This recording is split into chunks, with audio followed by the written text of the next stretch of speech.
আমরা তাহলে এই টাইটেল গুলো চেঞ্জ করতে পারি আমাদের মতো করে। টাইটেল 1, টাইটেল 2 আপনি আপনার মতো নাম দিতে পারবেন এখান থেকে। টাইটেল 1 দেন পরবর্তী যেটা আছে টাইটেলে ক্লিক করি।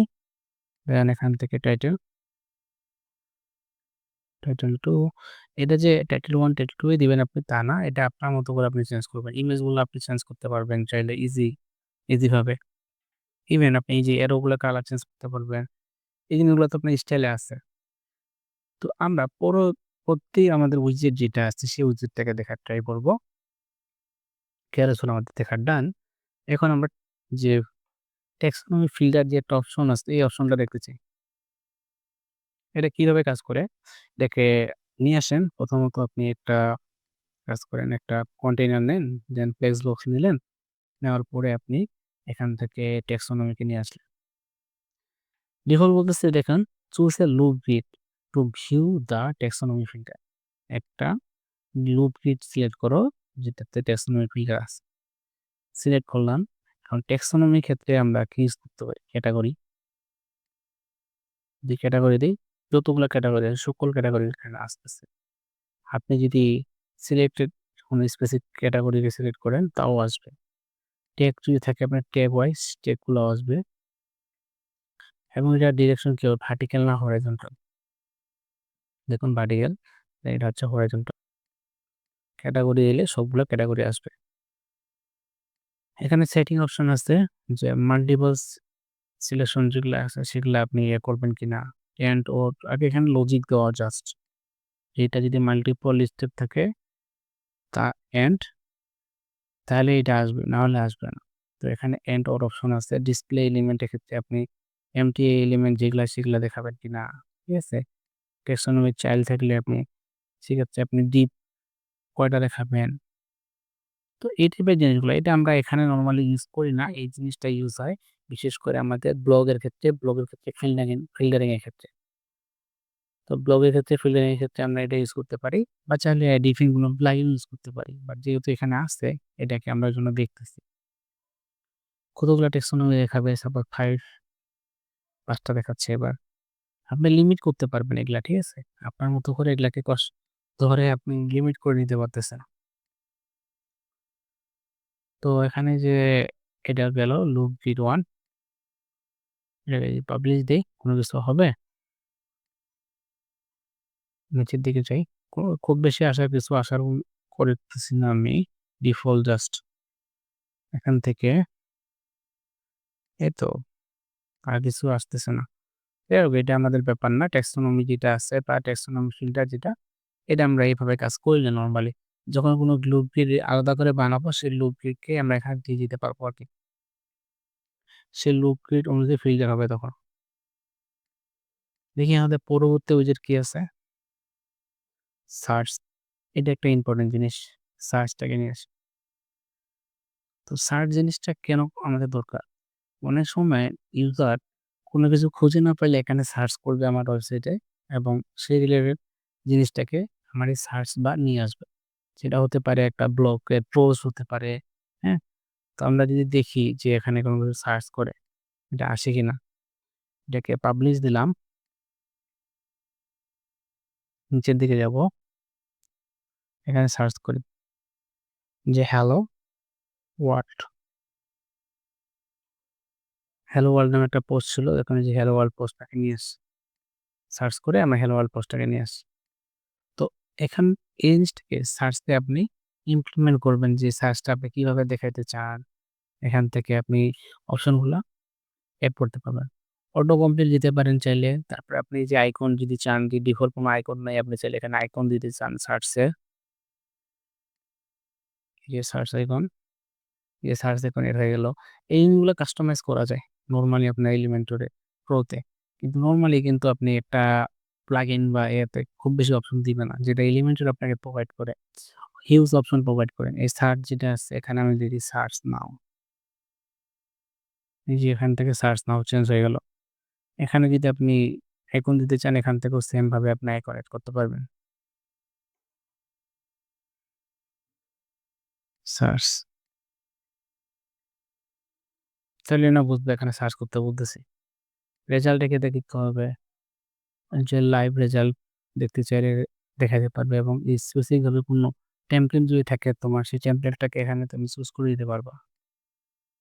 তারপরে এখানে আছে কোয়েরি, যে আপনি সার্চটা হবে কোন কোয়েরি হিসেবে আরকি ক্যাটেগরি ওয়াইজ নাকি পোস্টের জন্য নাকি পেজের জন্য, এই জিনিসগুলো আপনি এখান থেকে নাকি প্রোডাক্টের জন্য এই জিনিসটা আপনি সিলেক্ট করতে পারবেন। পেজিনেশন লাগলে পেজিনেশন অনেকগুলা যদি আপনার সার্চ রেজাল্ট আছে সেক্ষেত্রে আপনার পেজিনেশন দরকার হবে। সেক্ষেত্রে আপনি পেজিনেশনটা এপ্লাই করতে পারবেন এবং পেজের লিমিট বলে দিতে পারবেন। আর স্টাইলে গেলে তো আপনি স্টাইলগুলা দেখতে পাচ্ছেন যে টাইপোগ্রাফি এগুলা চেঞ্জ করতে পারবেন। তারপরে এই যে ব্যাকগ্রাউন্ড কালারটা আছে, সার্চ এর ব্যাকগ্রাউন্ড কালারটা আছে। তারপরে টেক্সটের কালারগুলো, আইকন কালারগুলো এই জিনিসগুলো এখান থেকে যেমন চেঞ্জ করতে পারবেন আপনি। তো মোটামুটি কিন্তু আমাদের প্রোর যেসব অপশন ছিল সকল অপশন কিন্তু আমরা দেখে ফেলছি। এবং প্রোকে ব্যবহার করে আমরা নরমালি কিন্তু একটা পেজই তৈরি করে ফেলছি, যে পেজটা হচ্ছে এরকম একটা পেজ। আমরা চাচ্ছি এই পেজটাকে একটা টেমপ্লেট তৈরি করতে। সেক্ষেত্রে কি লাগতে পারে আমাদের? এখান থেকে যে পাবলিক যে অপশন আছে এখানে ক্লিক করেন। এখানে সেভ এস টেমপ্লেট। এখন আপনি এটাকে টেমপ্লেট হিসেবে তৈরি করতে পারবেন। ক্লিক করি। আপনি টেমপ্লেটের নাম দিলেন। সাপোজ এলিমেন্টর প্রো নাম দিলেন। Elementor pro. ঠিক আছে? এই টেমপ্লেটের নাম হচ্ছে এলিমেন্টর প্রো। তো এলিমেন্টর প্রো দিয়ে আপনি যদি এটাকে সেভ করেন, তো দেখুন এখানে আপনার এলিমেন্টর প্রো দিয়ে একটা নতুন করে টেমপ্লেট তৈরি হয়ে গেছে। যে টেমপ্লেটটা আপনি মাল্টিপল পেজে, যেখানে একটা পেজ টেমপ্লেট বানাইছি আমরা, যেখানে পেজ দেখাচ্ছে। তো এই পেজে আপনি ইউজ করলেন যেটা, এটাকে আমি দিয়ে দিব আপনাকে। এটাকে আমি ডাউনলোড করে দিচ্ছি। দেখি ডাউনলোড অপশন। আমরা এখানে আবার যাই। টেমপ্লেট লাইব্রেরি থেকে আমরা আবার যাই।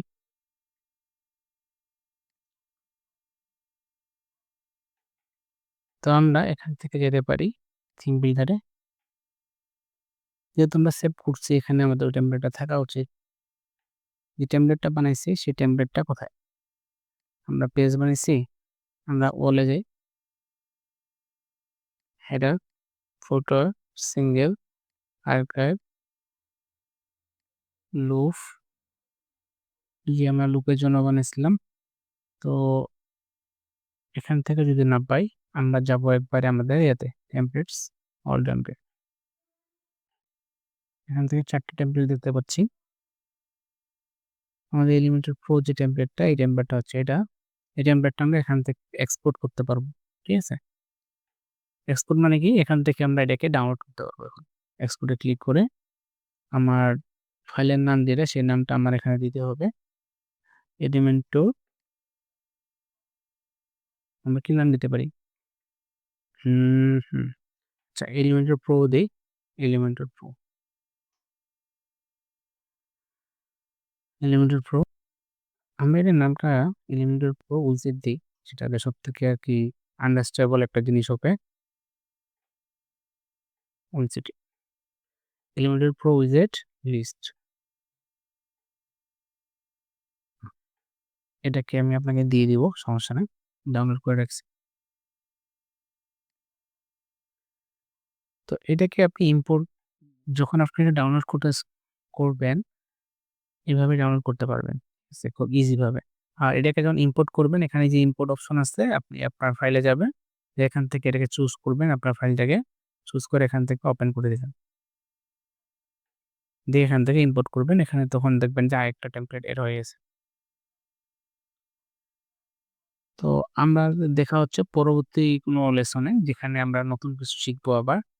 আমাদের এখানে যে এলিমেন্টের বেসিক জিনিসগুলো দেখছি, এগুলা নিয়ে আমরা প্রজেক্ট তৈরি করব এবং প্রজেক্ট গুলোকে আমরা এক্সপ্লোর করার ট্রাই করব।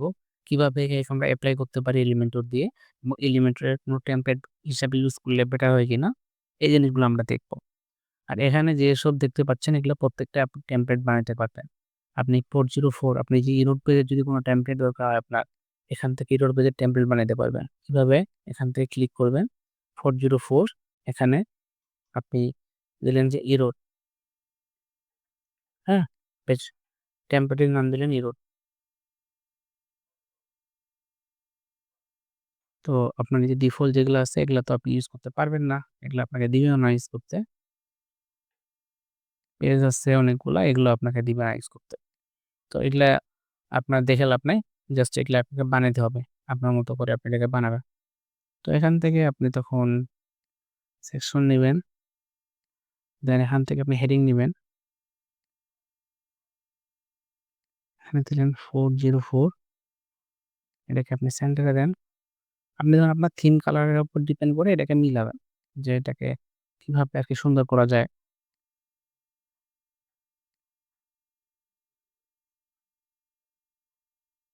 তারপরে এখান থেকে আপনি আবার চাইলে একটা হেডিং দিন। দেখলেন যে এখানে page not found, not found.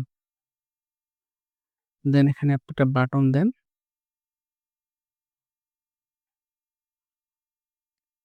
যে বাটনটা কাজ করবে যে back to home. Back to home একটা বাটন দিলাম। যখন এখানে কেউ ক্লিক করবে এই বাটনে তাকে নিয়ে যাবে হোম পেজ সাইডে করে। আর এই বাটনটাকে দিব সেন্টারে। টেক্সটটাকে অবশ্যই দিব সেন্টারে। এখানে আপনি আপনার মতো টেক্সটগুলো এড করতে পারবেন, কোনো সমস্যা নাই। এখানে যে হেডিংটা আছে, হেডিংটা আমরা ফন্ট সাইজটা দিলাম সাপোজ 55, 200 না ভাই, 150 রাখা যায়, সমস্যা নাই। তাহলে এই যে হচ্ছে 404 পেজ। যে পেজে যদি কেউ আসে তাহলে তাকে এই পেজটা দেখাবে এবং এখানে ক্লিক করলে তাকে হোম পেজে নিয়ে যাবে। এটা একটা টেমপ্লেট হয়ে গেল। এটা টেমপ্লেট হবে, তাই আপডেট হবে অল সিঙ্গুলার, যে নাকি অল ফন্টেন নাকি অল পেজেস কোথায় হবে? ইনক্লুড আছে, এক্সক্লুড আছে। তো এটা কোথায় হবে? আপনার 404 এ। ঠিক আছে? 404 পেজ যদি কখনো পেজ না পাই সেক্ষেত্রে জিনিসটা আসবে। তো কোথায় আসছে এটা আমরা দেখি এবং দেখার ট্রাই করব। তো অ্যাবাউট পেজ তো আমাদের আছে আপনি জানেন, তাই না? অ্যাবাউট এর ক্ষেত্রে এটা তো আর আসবে না। যখন আপনি অ্যাবাউট দেওয়ার পরে আপনি এখানে কোনো কিছু লিখছেন অ্যাবাউট টু, এই নামে তো কোনো পেজ নাই। আছে এই নামে কোনো পেজ? এই নামে কোনো পেজ নাই। তো সেক্ষেত্রে আপনার কিন্তু অ্যাবাউট টু যেটা আছে রেজাল্টের ক্ষেত্রে, সেক্ষেত্রে আপনাকে এরর পেজটা দেখাবে কথা ছিল এখানে। তো আমরা যে টেমপ্লেটটা তৈরি করছি 404 এরটা দেখি এখানে রিলোড দিয়ে। আমাদের টেমপ্লেটটা এখানে পাচ্ছি না কেন? আচ্ছা, এটা ঠিক আছে। এটা এখানে আমরা যেটা দিচ্ছি এভাবে না। এটা এখানে আমরা কোনো কিছু উল্টাপাল্টা দেখি। যে পেজ নট ফাউন্ড এটা হচ্ছে আপনার এরর পেজটা আসতেছে। ঠিক আছে?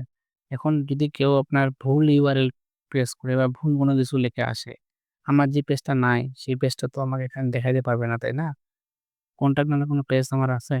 কোনো পেজ নাই। সেক্ষেত্রে অটোমেটিক রিডাইরেক্ট করে 404 পেজে নিয়ে যাবে দেখেন। এবার এখান থেকে যখন ক্লিক করবে তাকে তখন হোম পেজে নিয়ে যাবে। মজা না জিনিসটা? তো এরকম কিছু আমরা টেমপ্লেট তৈরি করতে পারবো যখন আমরা প্রজেক্ট করব। সেই প্রজেক্টের উপর বেস করে আমরা টেমপ্লেটগুলো বানাবো।